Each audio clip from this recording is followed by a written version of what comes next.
Bună, dragii mei! Bine ați venit la Taroterapia! Astăzi facem o citire interactivă.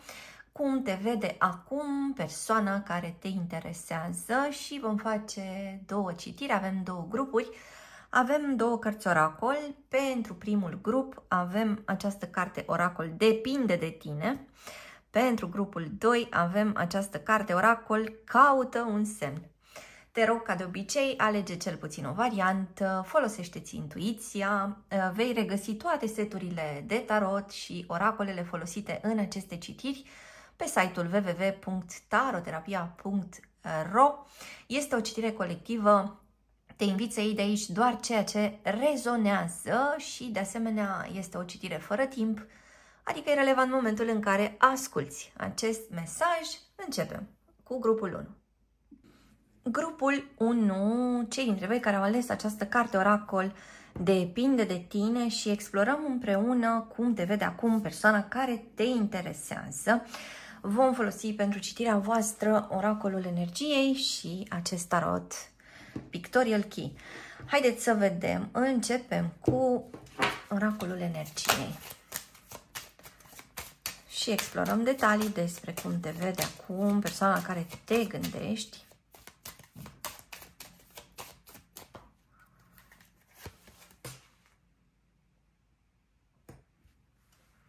Iată pe cineva care te vede prin ochii invidiei. Haideți să mai extragem încă o carte.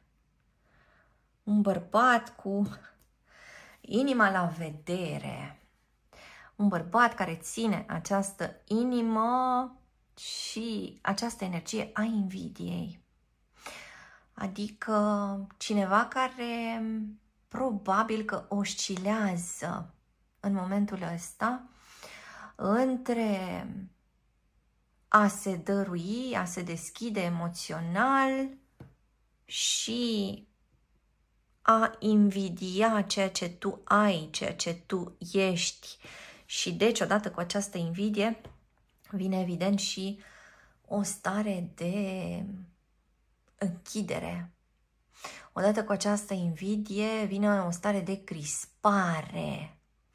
Mă întreb ce anume ar dori această persoană în momentul ăsta de la tine și simte că nu poate primi.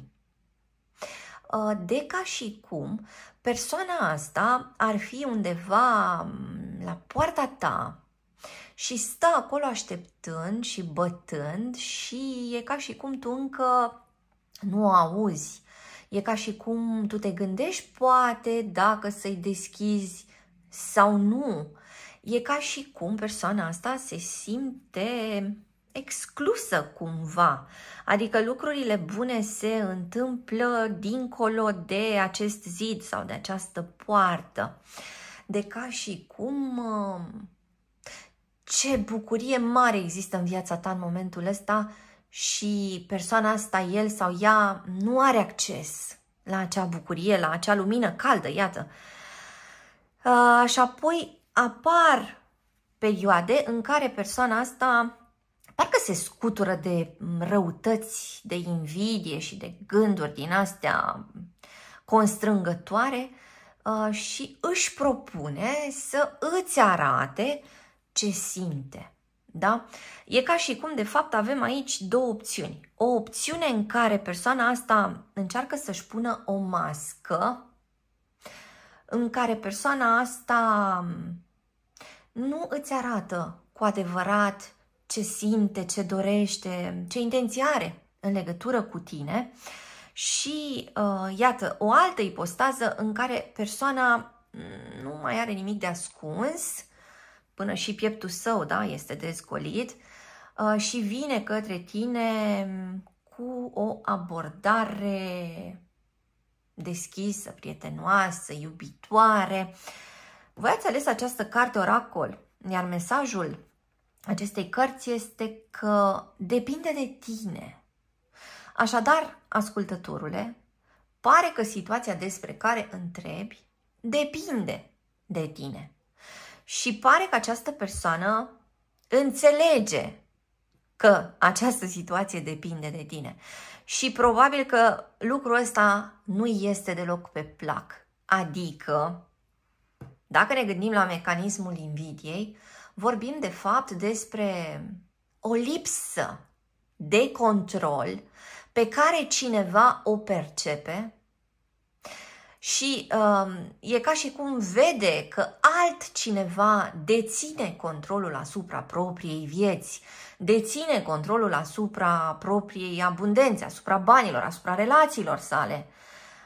Și impresia este că invidiosul nu va ajunge niciodată să aibă la îndemână acele resurse și mai ales, atenție, sentimentul că le poate gestiona, că poate să controleze lucrurile, că stă în puterea sa să facă niște pași.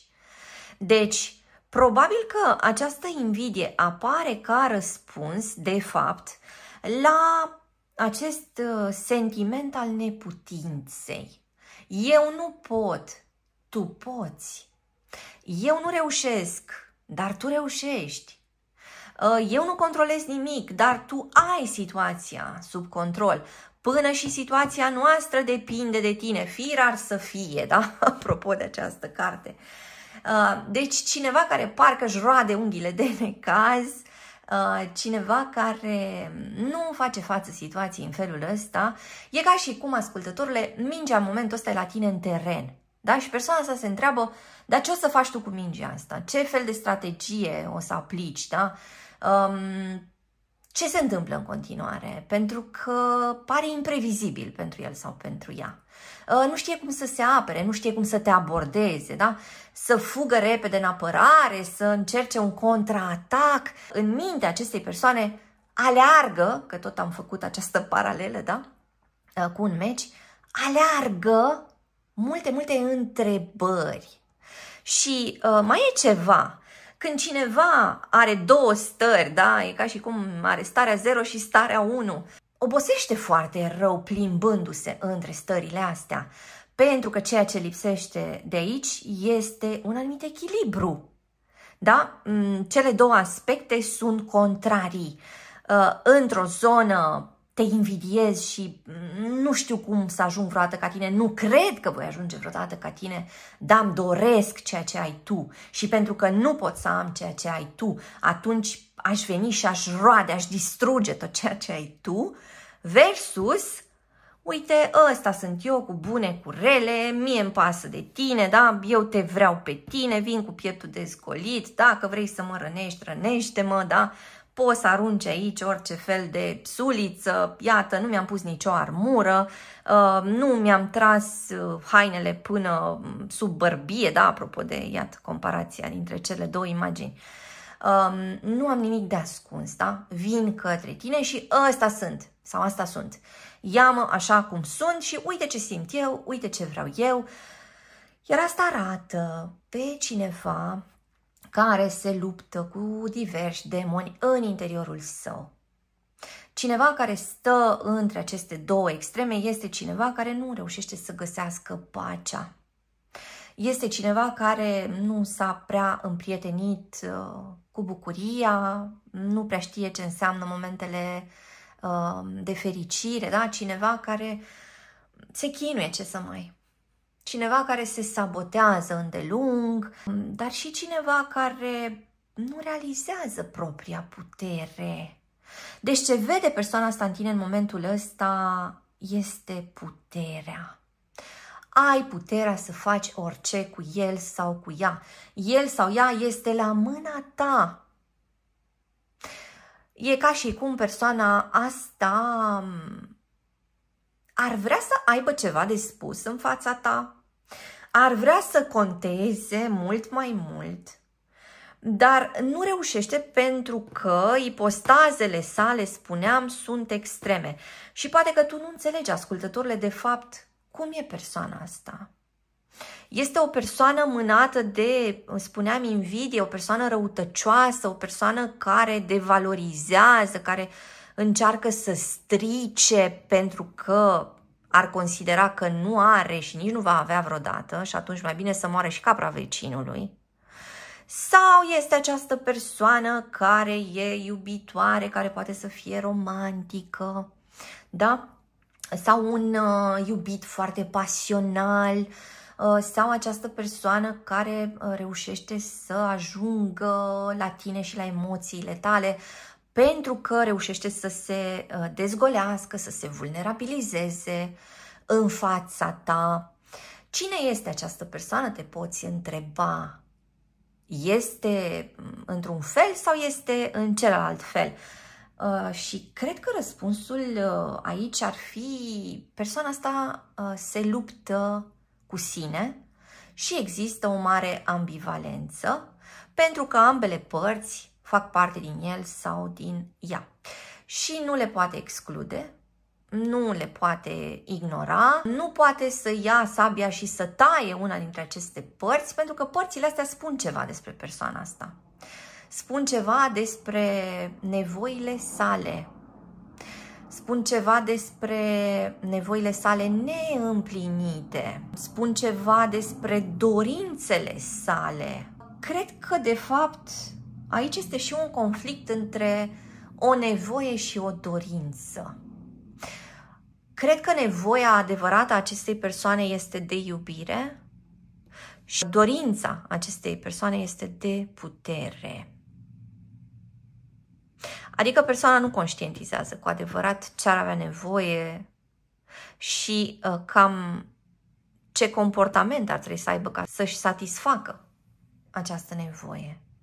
Nevoia de afecțiune pe care tu o vezi din când în când, dar pe care cumva poți să o ignori, pentru că de multe ori intră în scenă acest personaj războinic sau, spuneam, un sabotor și un autosabotor.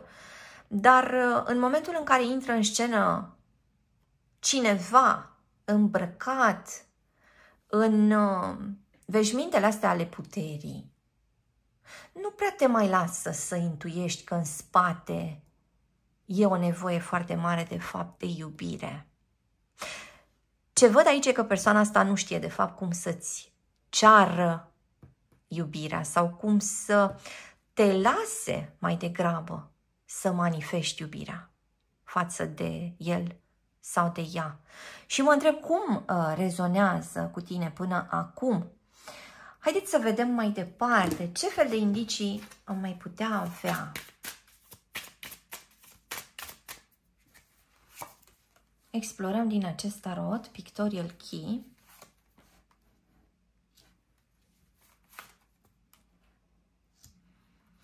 Păi, unul dintre indicii aici este că persoana asta încă are multe de învățat. Și de asemenea are o anumită stradă de parcurs. Adică se pare că toată această contradicție interioară e menită să îi arate acestei persoane și o stradă către schimbare. Pentru că dacă devine absolut insuportabil, atunci persoana asta va fi obligată să facă ceva, să schimbe ceva, la sine, în primul rând, dar poate și în raport cu tine, ascultătorule. Un nou indiciu, că aici vorbim fie despre sabotaj, fie despre cineva care se sabotează de unul singur. Vedeți, indiciul unei lupte din care de fapt nimeni nu câștigă. De asemenea, în invidie avem mecanismul ăsta în baza căruia nimeni nu câștigă. Deci eu cred că nu am și nu voi putea să am vreodată, sau eu cred că nu sunt într-un anume fel și nu voi putea să fiu vreodată într-un anume fel, și atunci dorința mea este să te distrug pe tine sau să-ți iau ceea ce ai. Deci eu n-am, dar nu o să ai nici tu. La fel este și în acest 5 de săbii.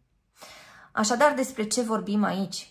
Vorbim despre cineva care trebuie să parcurgă o călătorie în interiorul său ca să ajungă la acele lucruri care contează cu adevărat. Călătoria asta nu e lipsită de încercări, este o călătorie care presupune tot felul de întâlniri cu niște personaje amenințătoare din interiorul său, atenție. Este o călătorie care presupune transformare și deci este dureroasă. Ca orice schimbare, nu are cum să nu aibă un anumit impact. În partea emoțională mai ales. Așadar, ce simt acum este că persoana asta e pe o stradă și pe acea stradă își caută ajutoare. Pe acea stradă încearcă să înțeleagă încotro vrea să meargă. S-ar putea ca această persoană să se simtă chiar pierdută în multe momente din viața sa în perioada asta și că pendulează între a face ceva cu tine sau a încerca să adauge niște aspecte conexiunii voastre și, de cealaltă parte, a sabota, a nu-ți arăta ceea ce vrea, ceea ce simte, spuneam, cineva care tot cântărește și care ar vrea să aibă măcar o bucată din sentimentul ăsta că deține controlul.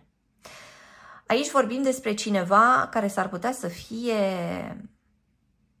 sub semnul Vărsătorului. Am mai putea vorbi aici despre cineva din Pești sau Scorpioni. De asemenea, am putea avea un semn de pământ. Am mai putea avea de asemenea pe cineva din Gemeni sau cineva din Berbec. Am putea avea interacțiuni între un semn de pământ și un semn de apă, interacțiuni între două semne de pământ, interacțiuni între două semne de apă sau o interacțiune între un semn de apă și un semn de aer. Haideți să mai obținem un indiciu. Cum te vede acum această persoană?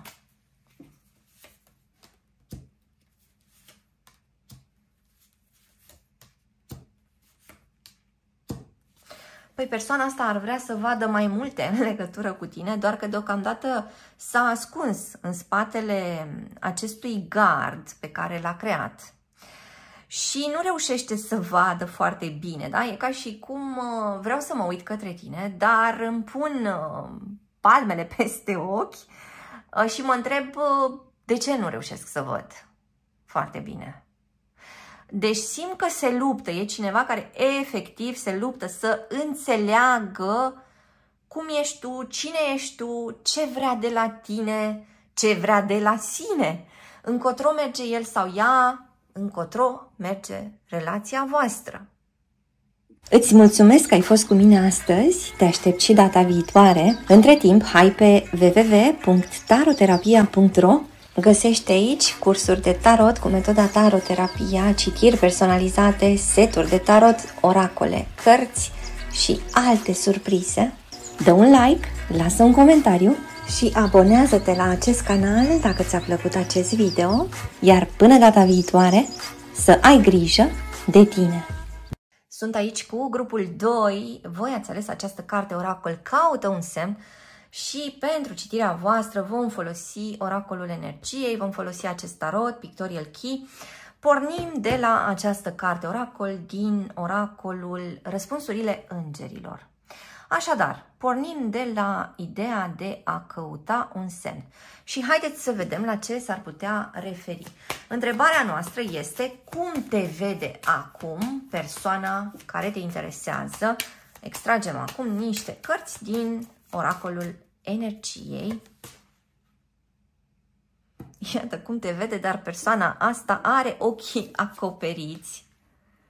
Și deja s-a creat o punte cu citirea de la grupul 1. Așadar, avem aici un contract și ostilități. Mă întreb dacă în momentul ăsta tu, ascultătorule, te gândești la cineva cu care ai o relație mai agitată în momentul ăsta. Sau dacă întrebi despre cineva care trebuie să-ți dea un răspuns.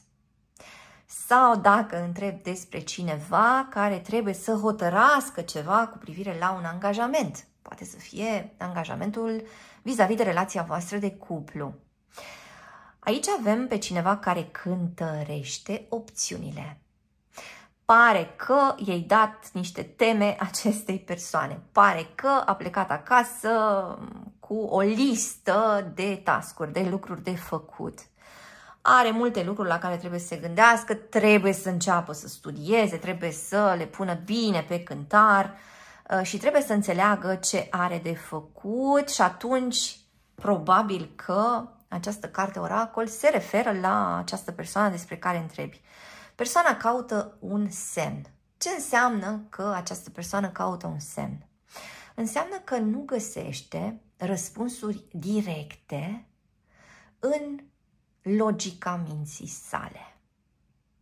Sau poate însemna că nu găsește niște răspunsuri directe în legătură cu ceea ce simte.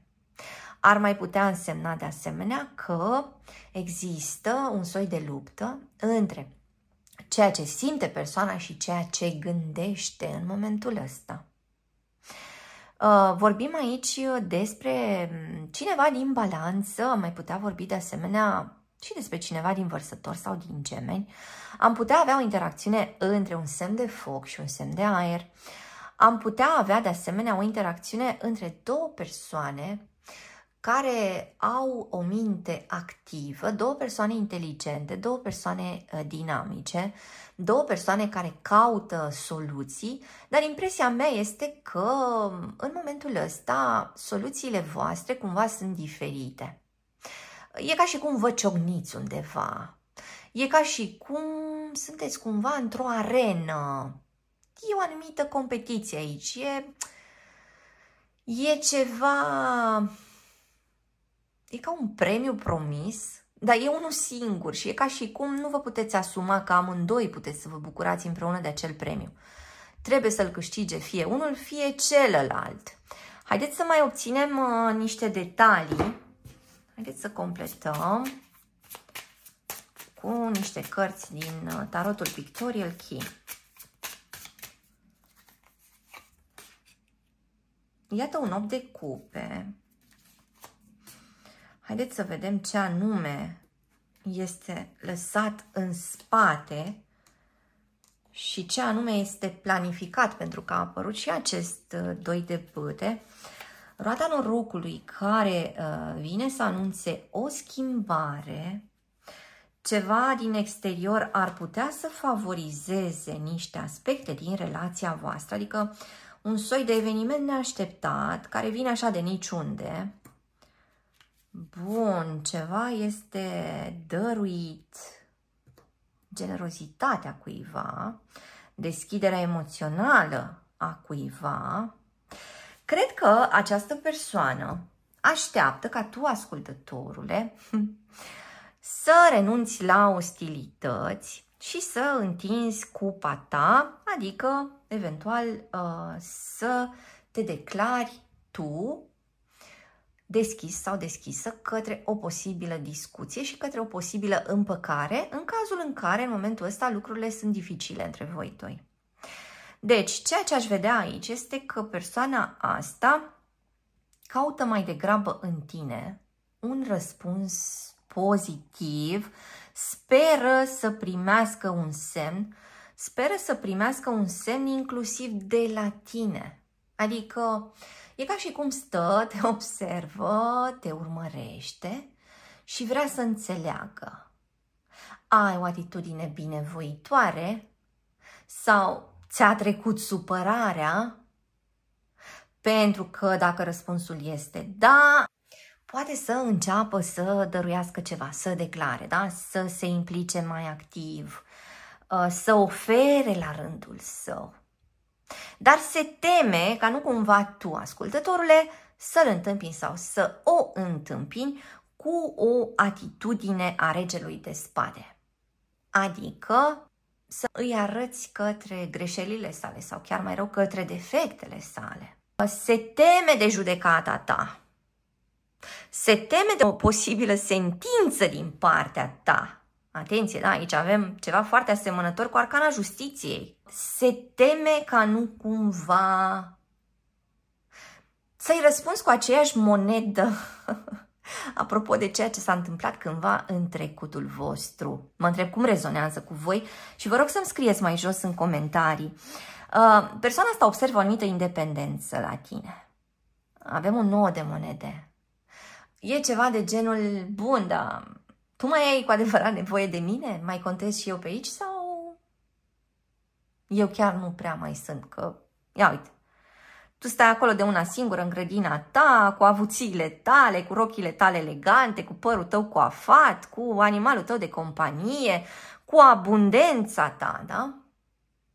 Și eu pe unde mai încap pe aici? Sau, nu știu, cine sunt eu? Tu ești Doamna, eu sunt cerșetorul. Cineva care se compară cu tine și care se confruntă așa cu niște aspecte de inferioritate. Nu știu dacă din discuțiile voastre a reieșit vreo sugestie din partea ta, ascultătorule, că persoana asta trebuie să facă mai mult sau că trebuie să aibă mai multă ambiție sau că trebuie să se implice mai activ, să facă mai mulți bani, să stea mai bine în rolul de bărbat, dacă vorbim despre un bărbat, da? Vezi cum rezonează, însă e ca și cum persoana asta vrea să-și recapete cumva demnitatea și pentru a-și recăpăta demnitatea trebuie să se lupte, da? Trebuie să vină cu sabia asta ridicată și trebuie să îți arate că poate să fie un oponent de temut. Adică ia stai tu jos acolo în fotoliu că eu acum mă ridic în picioare, da? Și îmi pun mâinile în sân și ți arăt eu ție, ți arăt eu cine e bărbatul aici. Deci simt că e cineva care nu se simte suficient de bărbat în momentul ăsta, dacă vorbim despre un bărbat, atenție. Este cineva care se luptă să apară într-un fel în ochii tăi, să recâștige teren, ascultătorule, să prevină cumva, iată, o plecare, o separare chiar, sau poate vorbim aici despre o conexiune în care v-ați separat o perioadă și acum discutați, hai, ce facem? Ne apucăm din nou să încercăm, da, mai dăm o șansă, ne împăcăm, ce facem, ce avem de făcut? Și în același timp, parcă sunt și niște aspecte care trebuie văzute, trebuie evaluate și probabil că sunt niște aspecte care n-au fost încă iertate. Atenție, iertarea nu poate fi forțată. Iertarea nu e ceva ce noi ne propunem, gata, de mâine iert și ia uite ce bine sunt. Iertarea este ceva ce se întâmplă în timp, pe măsură ce lucrăm cu acele părți din noi care erau foarte, foarte rănite. Și atunci cumva poate să vină această iertare, câteodată poate să nu vină iertarea. Deci sunt niște aspecte aici în conexiunea asta a voastră care au legătură cu niște episoade neprelucrate sau nerezolvate încă, poate în anumite cazuri chiar nediscutate. Poate că există un anumit secret care încă atârnă destul de greu în relația voastră. Haideți să mai obținem un indiciu.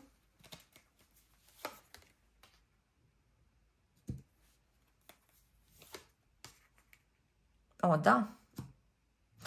Voi aveți de prelucrat niște sentimente care nu au fost deloc ușor de dus. Poate că acum intensitatea lor s-a mai diminuat. Dar aici avem dezamăgire, aici avem anxietate, cineva care nu e bine, nu-și găsește locul, cineva care nu mai are încredere, atenție. Asta este o carte care vine să indice lipsa încrederii. În baza a ceva ce s-a întâmplat, da? Nu mai am încredere și sunt în permanență îngrijorat sau îngrijorată de ceea ce urmează.